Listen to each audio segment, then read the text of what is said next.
সকাল হতেই ব্রাশ হাতে নিয়ে চলে গেছিলাম ছাদে। গতকাল রাত থেকে প্রচুর বৃষ্টি হয়েছে, সকালে একটু বৃষ্টিটা কম হওয়াতে ভাবলাম যাই ছাদ দিয়ে একটু ঘুরে আসি। গাছের পাতাগুলো দেখো কত সুন্দর লাগছে, বৃষ্টির জলে একদম ফ্রেশ হয়ে গেছে। আমি প্রতিদিনই ছাদে উঠে হাঁটতে যাই, কিন্তু এখন যে পরিমাণে বৃষ্টি হচ্ছে, এই বৃষ্টির জন্য সকালবেলা আমি আর হাঁটাটাও হচ্ছে না। তো যাই হোক, আমার ছাদের গাছগুলো তোমাদের কেমন লাগলো অবশ্যই জানিও। আর এখানে দেখো একটা পুঁইশাক গাছ কত সুন্দরভাবে নিজের মতন বেড়ে উঠছে। আমাদের এখান থেকে এয়ারপোর্ট একদমই কাছে, তাই ছাদে উঠলে এয়ারপোর্টটা কিন্তু পুরোটাই আমরা দেখতে পারি। সকালবেলায় পুরো একদম শান্ত পরিবেশ আর এয়ারপোর্টটা একদমই ফাঁকা। তো এখন যাব আমি নিচে, কারণ নিচে অনেকগুলো কাজ করতে হবে।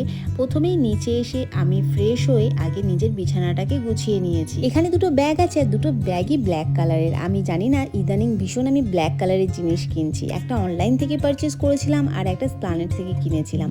যেটা স্প্ল্যানেট থেকে কিনেছিলাম সেটা হচ্ছে এটা আমি কোথাও যেতে আসতে খুব রেয়ার ইউজ করি, আর এটা আমি রেগুলার বেসে ইউজ করি, কেননা মেয়েকে